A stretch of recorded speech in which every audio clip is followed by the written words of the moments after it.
NGO चल रहा है आभा फाउंडेशन एनजीओ के जरिए यहाँ पर हमारी हम ये चाहते हैं कि कैसे आने वाला जो समाज है, आने वाली जो कौम है, हमारी जो जनरेशन है, वो कैसे एजुकेटेड हो जाए और कैसे अच्छे और बुरे की पहचान करने लगे, हक की पहचान इसके अंदर आ जाए।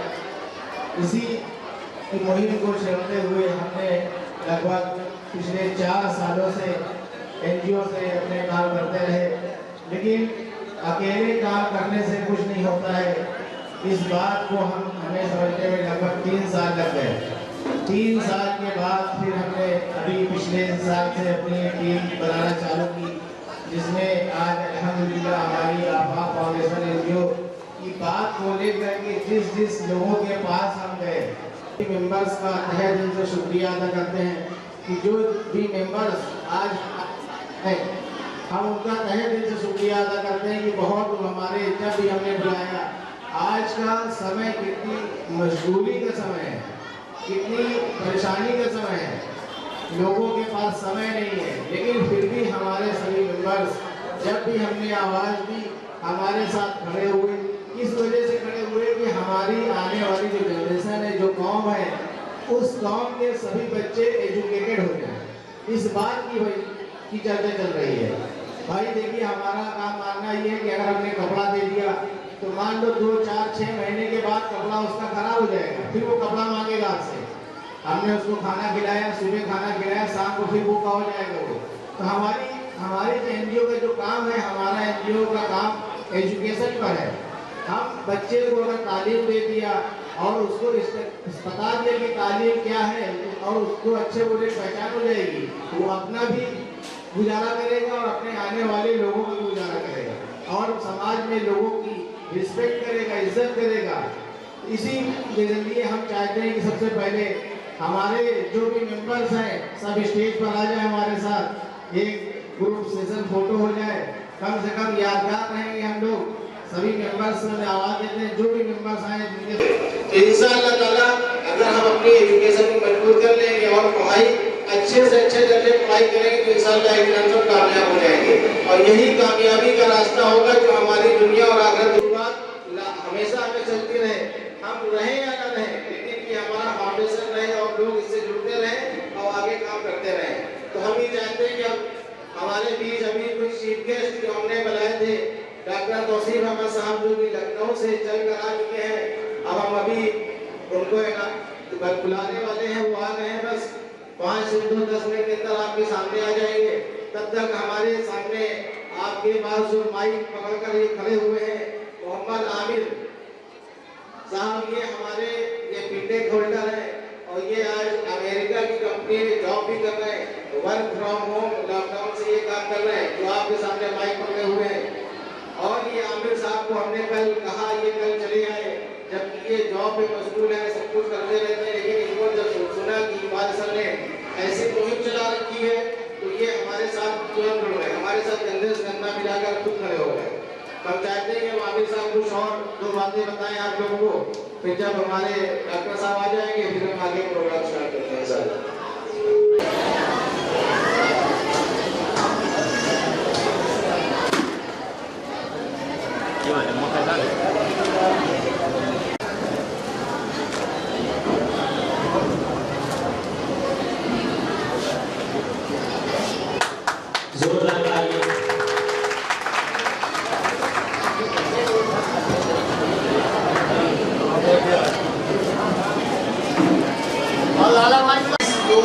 इंसान बनाया है जिसके अंदर बेशकीमती खूबियां हैं, वो तालीम के जरिए से पूरी की जा सकती है।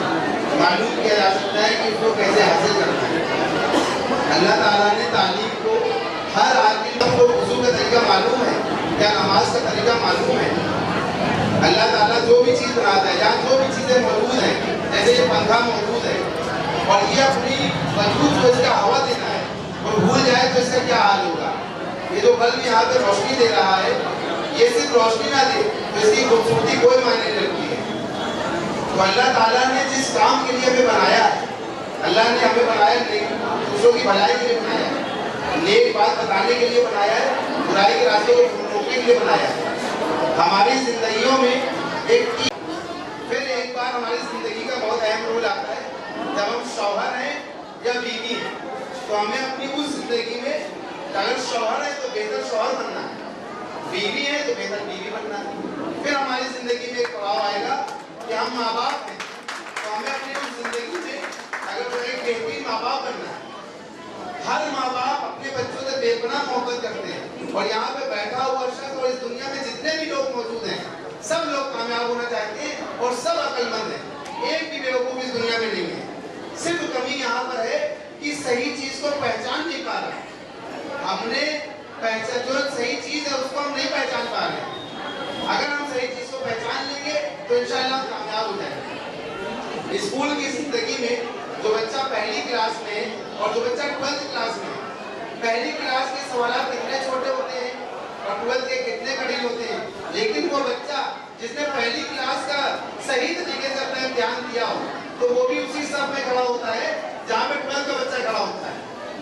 इससे क्या साबित होता है कि अल्लाह ताला ने इस दुनिया में जितने भी लोग मौजूद हैं एक के साथ भी ऐसा नहीं किया है कि एक अपने मामलात से, बादशाहत से, आलमियत से उस मकाम पे जन्नत में पहुंच सके जहाँ पे एक अदना आदमी जो गरीब हो, जिसके पास कोई ज्यादा काम ना हो, वो उस जन्नत को हासिल कर सके। अल्लाह ने बराबरी का मामला किया। एक शख्स जिसकी ज़कात 2500 बनती हो और एक शख्स जिसकी ज़कात 2.5 अरब बनती हो, अल्लाह के बराबर लिखी जानी है। अल्लाह ने हमारे साथ नाइंसाफी नहीं की। अल्लाह ने एक बच्चा जो 10 मीटर चल सकता हो और एक आदमी जो 100 मीटर चल सकता हो, सबको बराबर में माना है। तुम 10 कर लो मैं मान लूंगा, तुम 100 कर लो मैं मान लूंगा। कहाँ मेरे साथ है? हम कहाँ कमजोर हैं? हमें लग रहा है हम कमजोर हैं। हमें करना क्या है?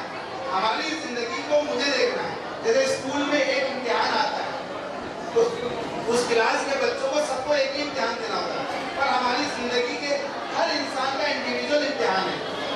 किसी के माँ बाप बीमार है तो उसकी इताअत करना, उनकी खिदमत करना हमारा दीन है। किसी के घर में अगर ज़राए माश पैसा नहीं है तो तालीम भी करना है और उसका इंतजाम भी करना दीन है। हम हर शख्स के ऊपर अलग अलग दीन नाफिज होता है और बेहतर शख्स वो है कम से कम जो अपनी जिम्मेदारी को निभा ले। बेहतर है कि हम किसी एक को भी शादी को लेकर चल सकें। अगर एक शख्स एक को ले लेगा तो एक दिन में 50% परेशानियां खत्म हो जाएंगी।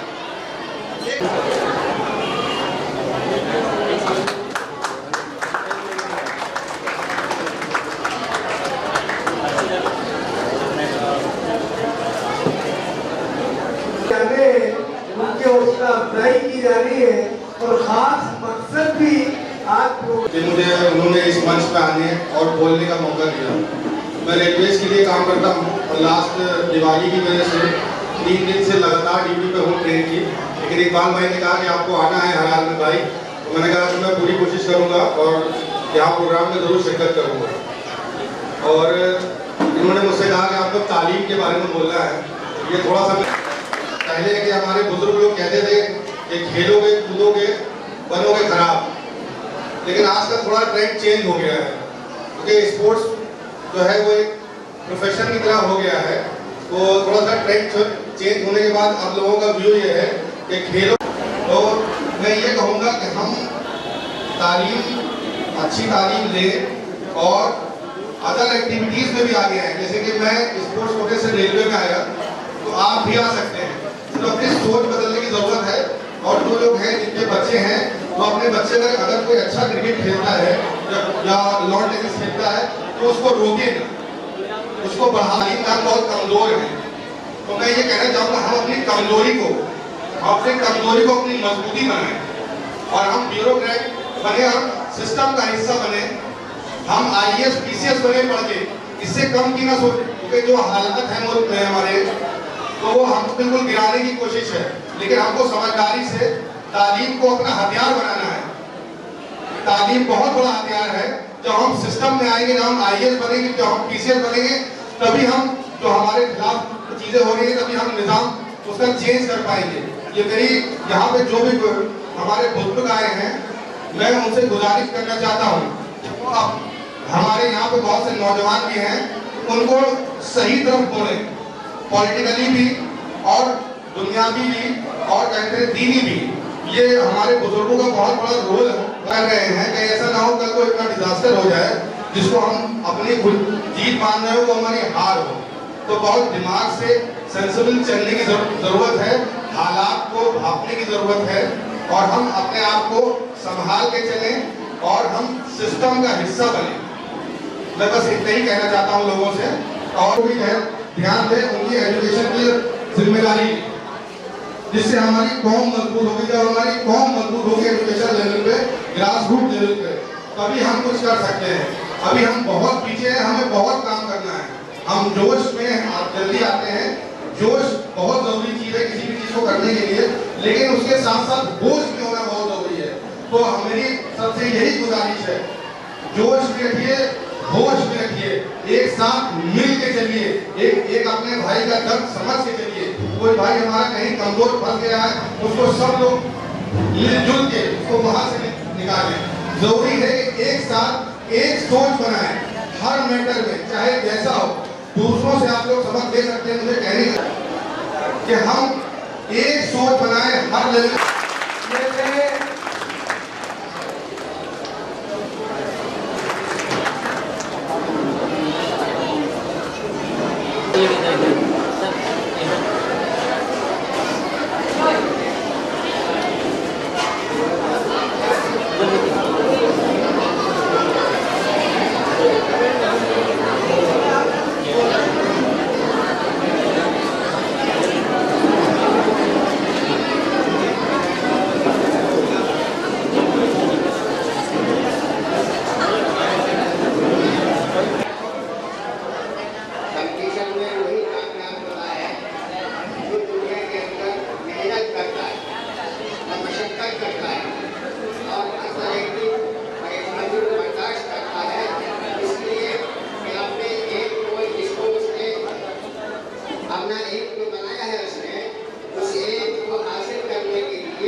कहते हैं कि इल्म से ही इंसान इंसान है और इल्म जो न सीखे वह हैवान है। यानी इल्म हमें कौन सा हासिल करना है जो दुनिया में भी हमको फायदा पहुंचाए, और एक इल्म में ये है कि हमें आखिरत में भी नफा पहुंचाए। दोनों चीजें हो। हम अगर इंसान है तो इंसान के साथ साथ जो है हमारा दूसरा भी टारगेट होना चाहिए। हमें ये भी देखना है कि हमें दुनिया दोनों जहां को इस्लाम में ये नहीं सिखाया कि भाई दुनिया के अंदर मेहनत करो या उसके अंदर मेहनत करो, बल्कि और ये सिखाया कि दोनों को सामने नहीं करके चलना है। तो भाई हमारे सामने जो टारगेट है उन्होंने अच्छा स्टेज तैयार किया है। अब हम बहुत कुछ ना कहेगा कि बस इतना आप लोगों को सेलेक्ट करते हैं कि इनकी गाइडेंस में जितना हो सकता है बेहतर से बेहतर तरक्की करने की कोशिश करें। और जो चैलेंजेस हैं हमारे सामने, अब इन्होंने इतना अच्छा बनाया है कि भाई अगर पैसा नहीं है या आपके पास कोई सहारा नहीं है और कोई जरिया नहीं है, वो सारी चीज़ें इनसे कंसेप्ट करके नहीं चलती हैं। तो हमें इनके पास आ करके यहाँ पर एक अपने आप को जो है बनाने की कोशिश करना है कि हमें दुनिया के अंदर क्या बनना है, डॉक्टर बनना है या हमें क्या दुनिया में इंजीनियर बन के रहना है, क्या बन के रहना है। ये सारी चीज़ें इनके सामने मौजूद हैं और ये आपको गाइड करने के लिए तैयार है। और इतना अच्छा गाइडेंस और हमने नहीं देखा कहीं पर मिल रहा हो। ये बिल्कुल विदाउट एनी मतलब कोई इनका ये नहीं कि इससे हमें बहुत बड़ा फायदा उठाना है, बल्कि एक जनरेशन का फायदा करने के लिए, कुछ लोगों का नफा पहुंचाने के लिए, कुछ लोगों को आगे बढ़ाने के लिए ये इनके एफर्ट्स। अल्लाह ताला हमसे दुआ करते हैं कि अल्लाह इनके एफर्ट्स में वो कामयाब कर है कि हमारे ये इकबाल साहब ने एक ऐसा स्टेज तैयार कर हम सब आसानी के साथ में और सहूलत के साथ में अपने आप को इस दुनिया के अंदर आगे बढ़ा सकते हैं, एजुकेशन के अंदर आगे बढ़ा सकते हैं। कहते हैं कि एजुकेशन का मामला ऐसा है कि दुनिया के अंदर कहते हैं अगर इल्म नहीं है और इंसान पढ़ा नहीं है और इंसान के पास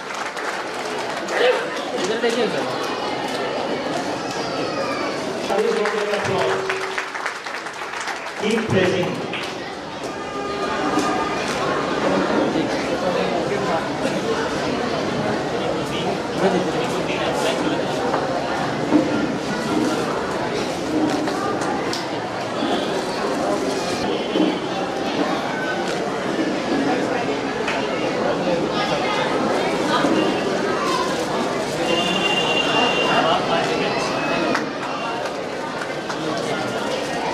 साहब भी बोल रहे आज की जनरेशन में बच्चों की एजुकेशन में काफी इनका वक्त लगा है, काफी मेहनत हुई। हम प्रोफेसर साहब के घर में मुलाकात करने के लिए बहुत हम मुतासिर हुए।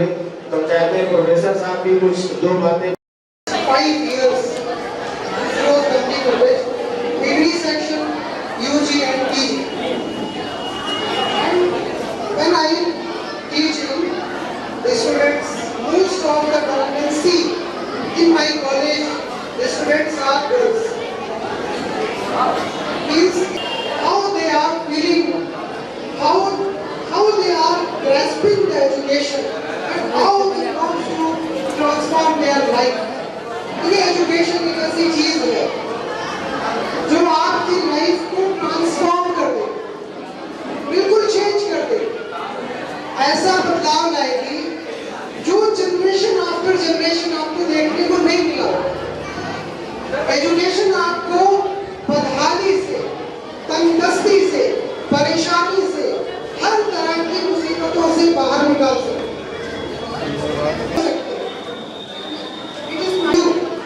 That I am delivering my lecture in front of you as huge general public, because more than that, इससे ज़्यादा बड़ा lecture मैं लेता हूँ। हमारे lecture theater में 500 students की capacity है, UG students 500 capacity के बैठ सकते हैं। But एक general public में changes, and you must be observing me in front of you. But it's not matter. Matter ये है कि देखिए एजुकेशन को अपना ऑब्जेक्टिव बनाइए, जिंदगी का एक मकसद बनाइए। अगर आपके पास जिंदगी का कोई मकसद नहीं है तो आपकी लाइफ बिल्कुल वैसी है जैसे एक एनिमल की लाइफ। एनिमल की लाइफ में और ह्यूमन की लाइफ में डिफरेंस होता है। वो डिफरेंस होता है उसके ऑब्जेक्टिव ऑफ लाइफ की वजह से, कि उसके पास उसकी जिंदगी का एक मकसद है। वो दुनिया में क्यों आए? कभी हमने सोचा, कभी गौर किया कि हम दुनिया में क्यों आए? क्या ऐसे ही आ गए? क्या हमको किसी ने पैदा नहीं किया? अगर हमको पैदा किया है तो क्या यूं ही छोड़ दिया? नहीं, हर एक चीज का एक मकसद है। इस माइक का एक मकसद है। ये मेरे हाथ में है, अगर इससे ये हमारी वॉइस को कैप्चर कर रहा है और एम्प्लीफायर के थ्रू एम्प्लीफाई करके आप तक वॉइस को पहुंचा रहा है। It is objective of this mic. अपनी जिंदगी के मकसद से हट जाएगी, उसकी वैल्यू जीरो हो जाएगी। ये सीएफएल, ये फैन, ये सब अपने ऑब्जेक्टिव में लगे हुए हैं। ये जिस दिन अपने ऑब्जेक्टिव से हट जाते हैं, ये सीएफएल हमारे सर पे है, जो लाइट लगी है, ये इस हॉल के मालिक की है। तो वो यहाँ नहीं बैठे हैं, आप सब लोग बैठे हैं, आप रोकेंगे, आप कंसर्निंग नहीं है, आपका इनसे कोई मतलब नहीं है, बट आप कहेंगे कि अपने ऑब्जेक्टिव को पूरा कर रहे हैं, इसलिए इसको कोई हाथ नहीं लगा सकता। वैसे ही आपके ऊपर जो थ्रेट आ रहे हैं, आपके ऊपर जो परेशानियां आ रही है, आप जिन मुश्किलों से गुजर रहे हैं, जिस दिन आप अपने ऑब्जेक्टिव पे लग जाएंगे, दूसरे लोग आपको मदद करने के लिए आगे आ जाएंगे।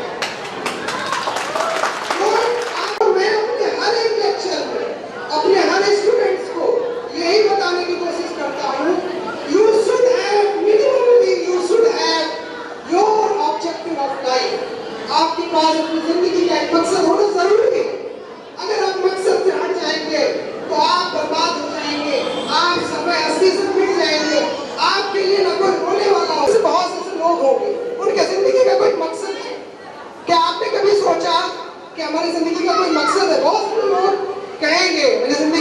मकसद है। कोई कुछ कहेगा, कोई बहुत सारे लोग।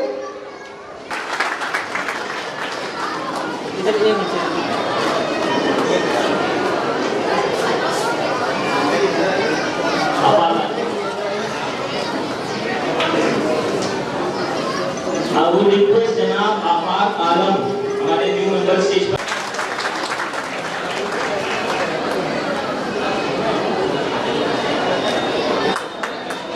एक मिनट सर, ऐसे एक मिनट इधर देखिए।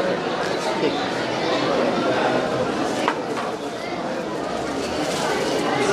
हाँ इधर देखिए क्या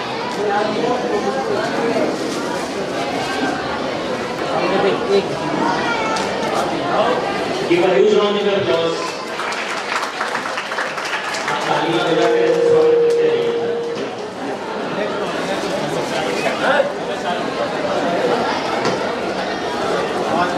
जनाब मोहम्मद शाहरुख,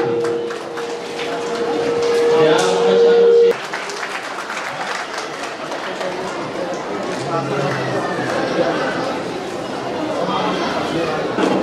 जनाब मोहम्मद फैज, इनका वेलकम करेंगे जनाब फैसल खान। एक मिनट सर, एक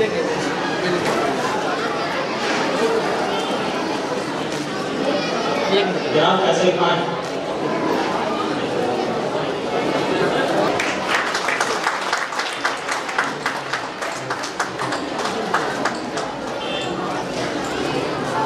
जनाब मोहम्मद फैजान अंसारी, इनका वेलकम करेंगे।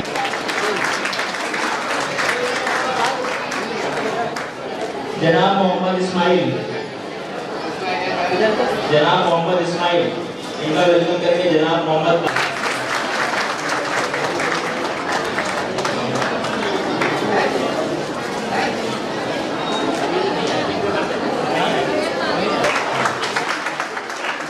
इधर देखिए, थोड़ा घुमा।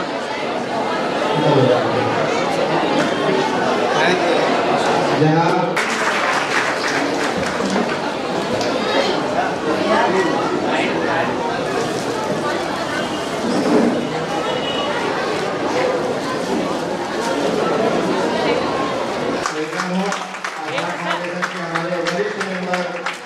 जी द्वारा इनका वेलकम किया जा रहा है। इसी तरीके से आप सबको भी डॉक्टर बनना है और नाम रोशन करना है इंशाअल्लाह। अब हमारे क्या उतरे भाई हमारे बीच हमारे रेहान भाई आ जाए और मोमेंटम से बहुत बहुत शुक्रिया आप इन लोगों का, आप लोग आए हमारे प्रोग्राम में और हम उम्मीद करते हैं कि आगे भी आप लोग आते रहें।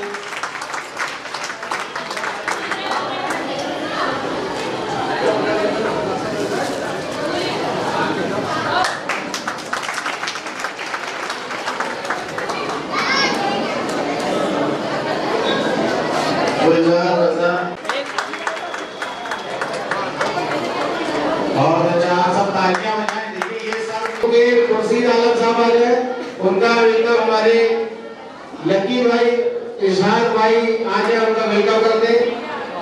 अच्छा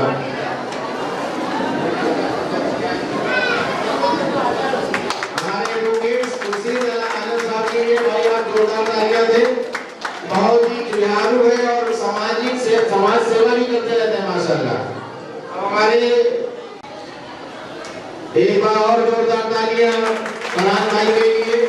फरहान भाई का वेलकम इसी तरीके से और पढ़ाई करें और तरक्की करें और ऐसे और कई कार्य हल बना देंगे जहाँ पर इस तरह एजुकेशनल सेमिनार लोग करते रहे। रिटायर हो चुके हैं लेकिन आज फिर भी गाँव भाग करके कितनी फुर्ती के साथ आते हैं। हाजी जी हमारे हाजी जी आ चुके हैं हमारे, बहुत बहुत शुक्रिया हमारे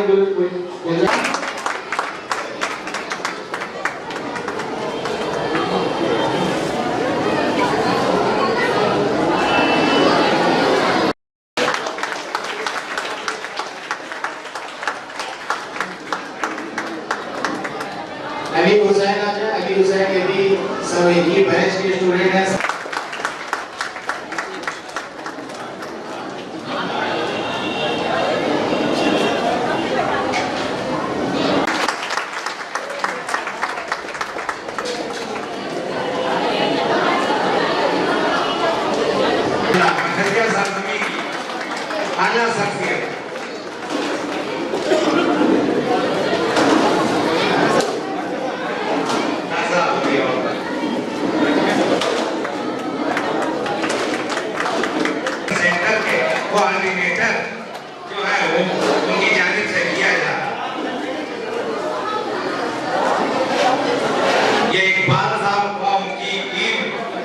की मेहनत इंशाअल्लाह ये प्रोग्राम लगातार बहुत खूब माशाअल्लाह ये उन्नति ये तरक्की आप